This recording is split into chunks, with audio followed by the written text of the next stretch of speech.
یا اللہ، عورت اپنے عدت کے دنوں میں کسی شادی پر یا کسی کی موت پہ جا سکتی ہے؟ نہیں جا سکتی۔ عدت کے دنوں میں اس کو 4 مہینے 10 دن اپنے شوہر کے گھر میں رہنا ہے، باہر نہیں نکلنا، کوئی سنگار، کوئی میک اپ، کوئی لباس ایسا نہیں پہننا۔ تبلیغی جماعت کے اب 2 حصے ہو گئے ہیں، 2 جماعتیں بن گئی ہیں۔ اب لوگ کس کے ساتھ رہیں؟ دونوں کے ساتھ رہیں، کیا فرق پڑتا ہے؟ دونوں دین کا کام کر رہے ہیں، اس میں جھگڑے کی کیا بات؟ یا تو یہ ہے کہ ایک دین کا کام کریں اور ایک بے دینی کا کریں، پھر تو ہم کہیں بھی دین والوں کے ساتھ جاؤ۔ جب دونوں الحمدللہ دین کا کام کر رہے ہیں، تبلیغ کر رہے ہیں، اگر ان کے درمیان میں کوئی اختلاف پیدا بھی ہو گئے ہیں تو آپ کو کوئی حق نہیں کہ ان کے اختلاف پہ انگلیاں اٹھائیں، بلکہ اللہ سے دعا کریں کہ اللہم الف بین قلوبہم واصلح ذات بینہم واہدہم سبل السلام۔ یا اللہ ان کے اندر اصلاح پیدا فرما دے۔ اس انتشار سے لوگوں کو یعنی بڑی پریشانی ہوتی، اور خاص طور پر جو غیر مسلم اسلام لا رہے ہوتے ہیں وہ بیچارے گھبرا جاتے ہیں کہ اگر اتنی مقدس اور پاک اور بے ضرر جماعت بھی 2 ٹکڑے ہو سکتی ہے تو ہم کہاں جائیں؟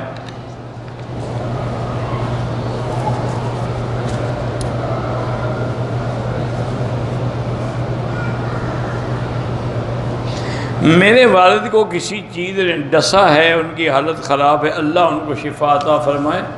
اللہ تبارک و تعالیٰ سے دعا کریں، اور سورۃ فاتحہ جو ہے نا یہ شافیہ ہے، اس سے بڑھ کے شفا کی کوئی صورت نہیں ہے۔ اسی کو آپ ہر نماز کے بعد 7 دفعہ پڑھ کے اول آخر درود شریف پانی پہ دم کر کے ان کو پلاتے رہیں، اور چیک اپ بھی کرائیں کہ کیا چیز ڈسا ہے، کس نے ڈسا ہے، تاکہ اس کی ویکسین لگا دیں گے وہ ڈاکٹر۔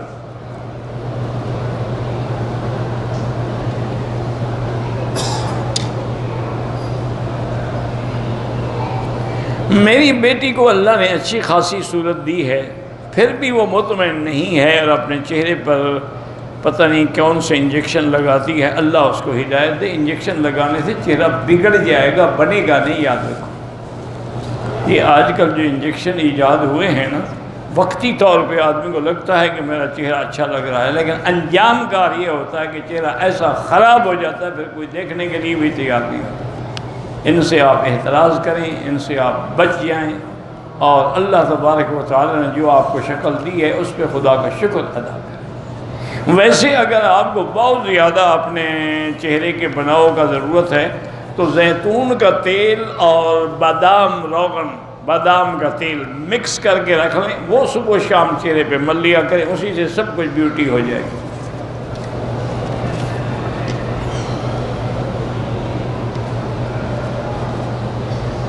سنت کا روزہ، کون سا سنت کا روزہ؟ بھئی روزے رمضان کے فرض ہوتے ہیں، باقی تو سب نفل ہوتے ہیں، یا کوئی منت مانی ہو تو وہ واجب ہوتا ہے۔ بہرحال خاوند کی اجازت کے بغیر نہیں رکھ سکتی۔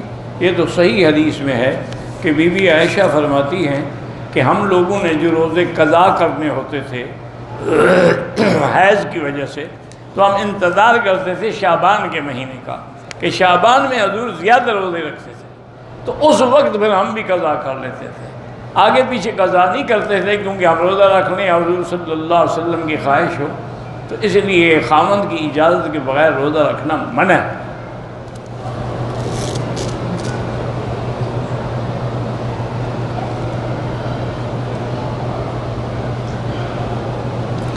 ایک پتہ نہیں کیا ہے، اپنے سسرال والوں سے الگ رہتی ہے، اور ان کے سسرال والے ان کے پاس آنا چاہتے ہیں، وہ فتنے سے بچنے کی خاطر سے کوئی جھوٹ بولتے وہ لوگ نہ آئیں۔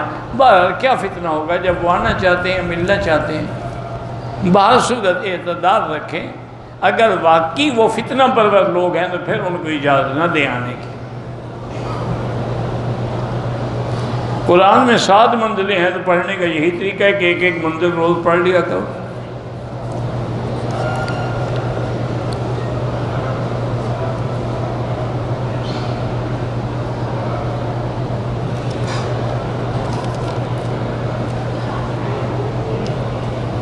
کہتے جی کہ احمد عیسیٰ نے نبوت کا دعویٰ کیا ہے اور مشہور بھی ہو گیا تو دجال مشہور ہو جاتے ہیں، اس میں کون سی بڑی بات ہے؟ قادیانی کوئی کم مشہور ہے؟ حضور کے زمانے میں مسیلمۃ الکذاب جس نے نبوت کا جھوٹا دعویٰ کیا تھا، وہ جو لڑنے کے لیے 70,000 اس کے ساتھ فوج تھی۔ تو یہ تو ہر زمانے میں ہوتا ہے جھوٹے نبوت، لیکن نتیجہ وہی ہے کہ ان پہ اللہ کی لعنت برستی ہے، اور انجام کار ان کا دنیا و آخرت میں رسوائی اور جہنم ہے۔ لوگوں کو ایسے فتنہ پرور لوگوں سے بچنا چاہیے۔ کوئی نبی نہیں ہے جس کا نام عیسیٰ ہو، عیسیٰ ہو گیا۔ اسی لیے میں نے کہا تھا کہ ایک آدمی تھا نہیں، اس نے بھی نبوت کا دعویٰ کیا۔ جب لوگوں نے پوچھا بھی تمہاری کیا تو اس نے کہا قرآن میں نہیں ہے، وَلَا يَسْأَلُونَكَ نعیم کے بارے میں پوچھیں گے کہ نبی مانا تھا کہ نہیں مانا تھا۔ اب اس کا کیا علاج؟ قادیانیوں نے ربوہ کہا، قرآن میں ربوہ نہیں ہے، اور یہی ربوہ ہے جو ہمارے پاس ہے۔ اس قسم کے جھوٹے دجال ہر دور میں پیدا ہوتے ہیں، دجاجلہ ہوتے ہیں، یہ فرائنہ ہوتے ہیں، انجام ان کا رسوائی اور ہلاکت ہے۔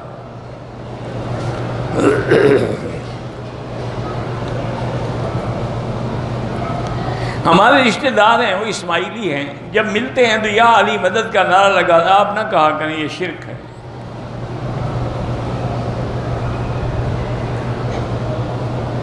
ہمارے گھر میں بیمار ہیں، سب کو سورۃ فاتحہ پڑھ کے دم کر کے پلایا کریں۔ اگر ہم فجر کی نماز میں آئے اور نماز کھڑی ہے، دوسری رکعت نماز میں مل جائیں، سنت نہ پڑھیں، پہلے جماعت میں ہم فرض پڑھنے کے فارغ ہونے کے بعد پھر سورج نکلنے کے بعد سنت ادا کریں۔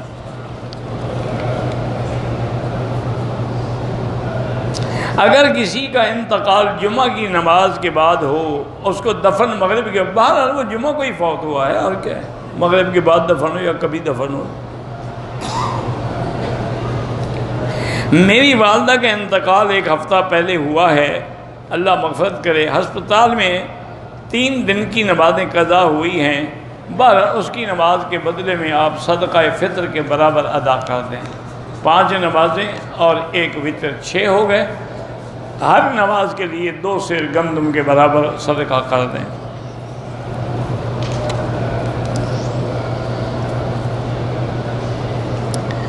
کہتے ہیں کہ یہ بات درست ہے کہ انار کے اندر 1 دانہ جو ہے وہ جنت کا ہوتا ہے، اللہ کو پتہ، باقی تم نے بنائے ہیں، یا تو باقی دانے تم نے بنائے ہوں اور 1 بنایا ہو اللہ نے، وہ جنت سے آیا ہوگا۔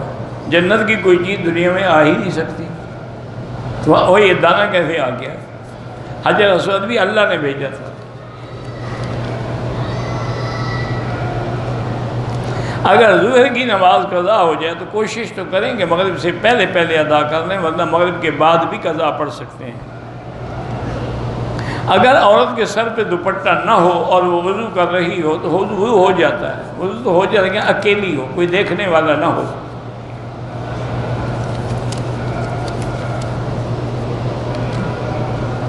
میرا بیٹا ہے، اس کا پڑھنے کو دل نہیں کرتا، اللہ تعالیٰ سے دعا کیا کرو، اور اصلح لی فی ذریتی انی تبت الیک و انی من المسلمین۔ اول آخر درویش شریف پڑھ کے یہ آیت ہر نماز کے بعد 7 دفعہ پڑھ کے دعا کیا کریں۔ میری بہن کو ماہواری کی تکلیف ہے، بہرحال علاج بھی کرائیں، اور اس کے بعد یہی سورۃ فاتحہ سے بڑی شفا میں نے کسی چیز میں نہیں دیکھی ہے۔ مولانا اعظم طارق شہید کے بارے میں کیا خیال ہے؟ شہید کے بارے میں بھی کوئی خیال ہوتا ہے؟ وہ شہید ہیں، جنتی ہیں، صحابہ کی محبت میں شہید ہو گئے، خیال کا کیا مطلب؟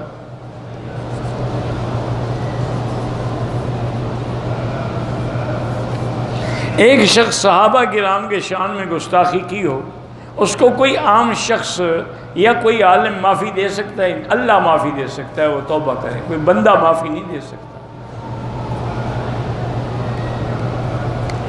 عورت کو پردے کا حکم ہے، اور عورت کو کیا پردہ تو قرآن کا حکم ہے، یدنین علیہن من جلابیبہن۔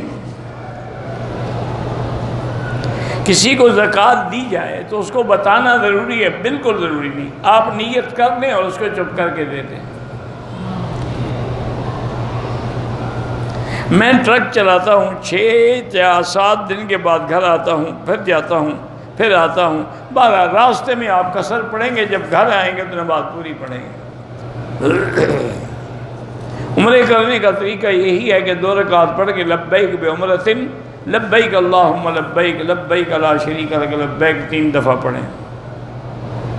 کوئی دکاندار جھوٹ بول کے چیزیں مہنگی بیچے بالکل حرام ہے۔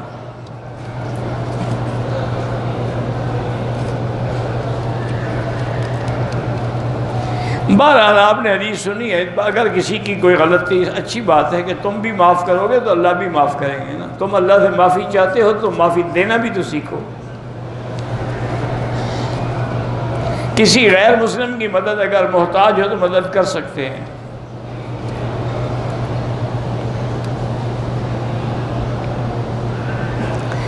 کچھ رشتہ دار ہم سے حسد کرتے ہیں، کچھ تلخ کلامی ہوئی، اپنی غلطی کا اعتراف کرتے ہیں تو بس تم بھی معاف کر دو، تم کیوں دل میں رکھو؟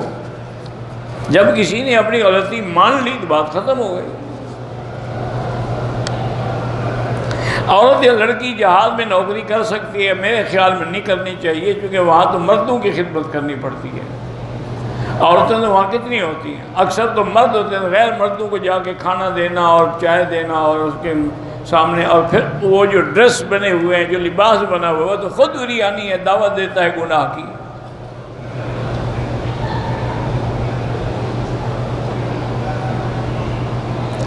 بھینس کا بیٹا اپنی ماں اور بیٹی کو، بہن کو گابھن کر سکتا ہے، ان کے لیے کوئی حلال حرام نہیں، وہ جانور ہیں۔ حلال حرام تمہارے لیے ہے۔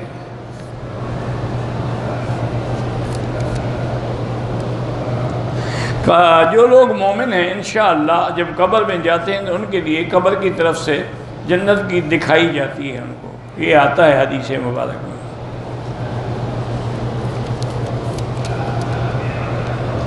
میں مسجد عائشہ گیا، 2 رکعت نماز بھی پڑھی، عمرہ نہیں کیا، کوئی بات نہیں، مسجد عائشہ سے عمرہ کر سکتے ہیں، یہ نہیں کہ ضرور کریں۔ مجاہدین کے نام پہ قربانی کریں یا ان کی طرف سے عمرہ کریں، بالکل کریں۔ جنازے کے بعد جو لوگ قبرستان میں مٹھائی تقسیم کرتے ہیں، خوش ہوتے ہیں کہ جان چھوٹ گئی اس سے کہ دفع ہو گیا، بالکل بدعت ہے، حرام ہے۔ زندوں پہ نہیں کرتے، مردوں کو جا کے مٹھائی کھلاتے ہیں۔ حیض کی حالت میں قرآنی دعا پڑھ سکتی ہیں آپ۔ ہماری نانی نے عمرہ کیا ہے، حج فرض ہے نہیں، حج کا عمرے سے کوئی تعلق نہیں۔ وتر کی قضا بھی ویسے کرنی ہے جیسے ادا پڑھتے ہو، رات کو پڑھ لو۔ پرائز بانڈ کا مجھے پتہ نہیں ہے تو میں کیا بتا سکتا ہوں۔ جو لوگ فوت ہو گئے ان کے لیے حج کریں، عمرہ کریں، خیرات کریں، صدقہ جاریہ بنائیں، بالکل ان کو ثواب پہنچتا ہے۔ عورتوں کو قبرستان میں جانا منع ہے، حضور پاک نے منع فرمایا ہے۔ باہر دکانوں پہ کھانا سبیل میں تقسیم ہوتا ہے، اگر آپ غریب ہیں تو کھا سکتے ہیں، امیر ہیں تو نہ کھایا کریں، کیونکہ آپ نہیں کھائیں گے تو پھر کسی غریب کو مل جائے گا نا۔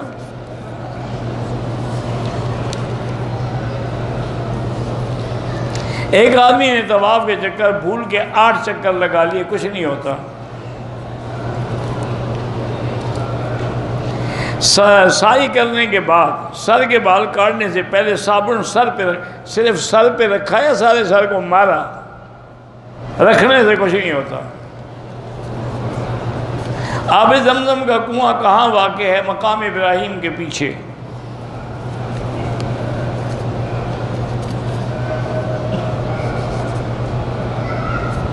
میں ایک شادی میں شریک ہوا، نکاح میں بھی شریک ہوا، بعد میں ہمیں پتہ چلا کہ جس لڑکی کا نکاح کیا گیا ہے نکاح کے وقت وہ حاملہ تھی، اور شرکت کرنے والوں کا نکاح نہیں ٹوٹا، لیکن اس کے ساتھ نکاح کیسے ہو سکتا ہے جب تک وہ حاملہ وضع حمل نہ ہو،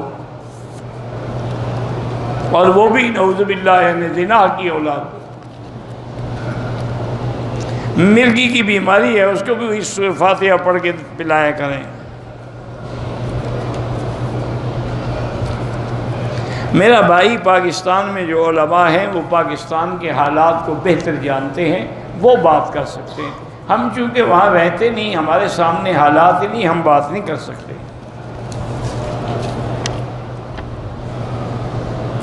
میں اپنے بھائی کو صدقے کی رقم سے مدد کر سکتی ہوں، بالکل، زکوٰۃ بھی دے سکتی ہوں، پریشان ہے مدد کر سکتی ہیں، بتانے کی بھی ضرورت نہیں ہے۔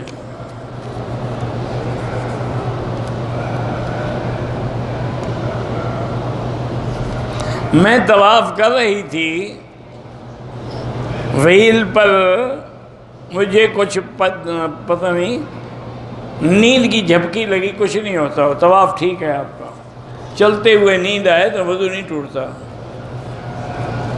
تحیت الوضو جو ہے وہ الگ چیز ہے، تحیت المسجد الگ چیز ہے، نماز کی سنت مؤکدہ اور غیر مؤکدہ الگ چیز ہے۔ لیکن اگر آپ وضو کر کے آئے، اتنا ٹائم نہیں ہے، تو جو سنتیں پڑھیں گے انشاءاللہ اسی میں اللہ سب کا ثواب دیں گے، سب علیحدہ علیحدہ ہیں۔ غزوہ حنین کہاں ہوا؟ طائف کے قریب جگہ ہے حنین، آپ بھی چلے جائیں پوچھ لیں۔ وہاں کے شہداء کہاں دفن ہیں اللہ عالم، میں تو کبھی گیا نہیں، قبروں کی تلاش تمہیں رہتی ہے، ہمیں تو اللہ کا کعبہ کافی ہے۔ میرے ایک بھائی کا لڑکا نہیں، اللہ سے دعا مانگنی چاہیے، جن کی اولاد نہیں وہ بھی اللہ سے دعائیں مانگیں۔ میری بہن بیمار ہے، اللہ شفا عطا فرمائے۔ بہرحال ظالمانہ ٹیکس دینا جو ہے وہ ناجائز ہے۔ جماعت کے ساتھ سورۃ فاتحہ پڑھنا ضروری نہیں ہے، امام کا پڑھنا کافی ہے۔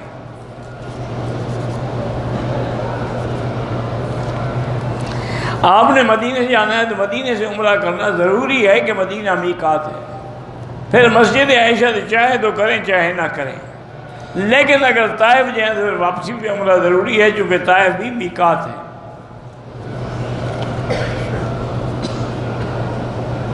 نماز کے اوقات میں کاروبار بند کرنا چاہیے، بالکل بند کرنا چاہیے۔ جب نماز کھڑی ہو جائے تو وہاں اور نفل پڑھنے کی بھی اجازت نہیں، تو کاروبار کرنے کی اجازت کہاں ہے؟ اسی لیے قرآن نے ایک جگہ پہ بیان کر دیا کہ اذا نودی للصلاۃ من یوم الجمعۃ فاسعوا الی ذکر اللہ وذروا البیع، جب اس کے لیے اذان سن کے بیع چھوڑنی ہے تو ہر نماز کے لیے چھوڑنی ہے۔ ویڈیو کال پہ نکاح نہیں ہوتا ہے۔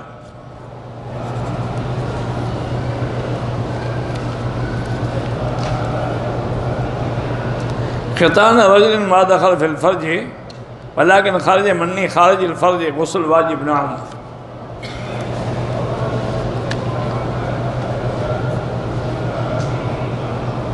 امام کے ساتھ ہم ملے، آخری 2 رکعتیں کھڑے ہو کے پڑھی تو اس میں صرف آپ فاتحہ پڑھیں گے۔ جو بچے قرآن یاد کریں اللہ ان کو قرآن کا حافظ بنائے۔ سوتیلا بیٹا بھی آپ کا محرم ہے، وہ بھی آخر آپ کے تمہارے بطن سے نہ ہو لیکن تمہارے خاوند کا بیٹا تو ہے نا۔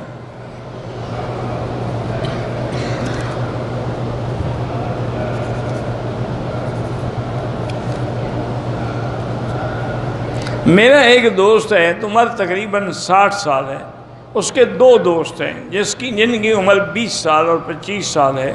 وہ اپنے گھر میں پیسے بہت کم دیتا ہے، ان دونوں دوستوں کے اوپر زیادہ خرچ کرتا ہے، اللہ اس کو ہدایت دے۔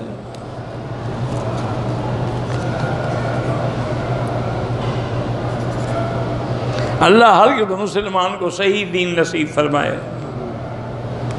جو مقام نماز مقام پہ قضا ہوں گی وہ قضا بھی پوری پڑھو گے، جو سفر میں قضا ہوں گی وہ سفری نماز پڑھو گے، جیسے قضا ہو ویسے ادا ہو۔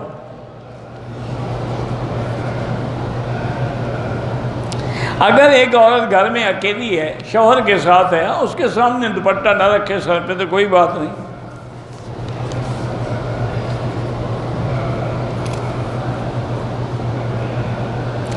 ایک آدمی نے کسی مولوی کو کہا تھا کہ میرے باپ کے لیے عمرہ کریں، اس نے عمرہ تو نہیں کیا، طواف کیا، بہرحال اس کی مرضی ہے۔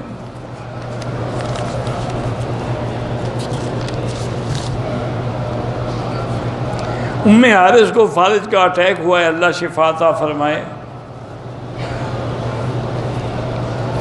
میری بیٹی، اس کی عمر 4 سال ہے، اس کے دل میں سوراخ ہے، بہرحال اس کا علاج آپریشن کے سوا کوئی نہیں ہے، آپریشن کروا لیں بہتر ہے، ورنہ بعد میں بہت تکلیف ہوگی۔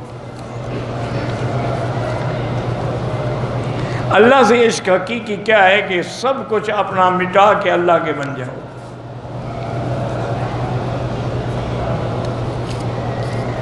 شیعہ اور سنی لڑکی لڑکے کا نکاح آپس میں نہ کریں، دوران طواف نامحرم عورتوں سے ٹکرایا، اللہ معاف کرے، بس اپنی طرف سے بچنے کی کوشش کرو، باقی اللہ کے ہاتھ میں ہے۔ اگر آدمی انڈیا سے آئے اور جدے سے احرام اگر جدے میں 1 دن 2 دن ٹھہرنا ہے پھر تو جدے سے احرام باندھ سکتا ہے، لیکن ہر آدمی جدے تو آتا ہے ایئرپورٹ پہ، اس کو انڈیا سے احرام باندھنا چاہیے۔ میں نے ایک عمرہ کیا، سر منڈوا لیا، دوسرا عمرہ کیا تو سر نہیں منڈوایا، دم پڑ گئی۔ ہر عمرے کے بعد سر منڈوانا ضروری ہے، چاہے بال نہ بھی ہوں تب بھی اس طرح پھروائیں۔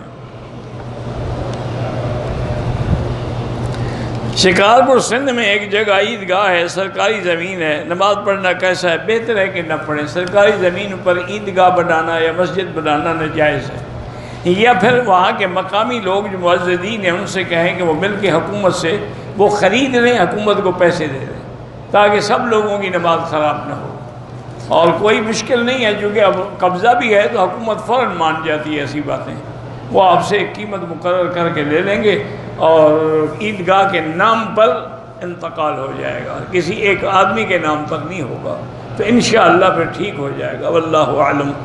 اللہم صلی علی سیدنا محمد وعلی آل سیدنا محمد وبارک وسلم علیہ۔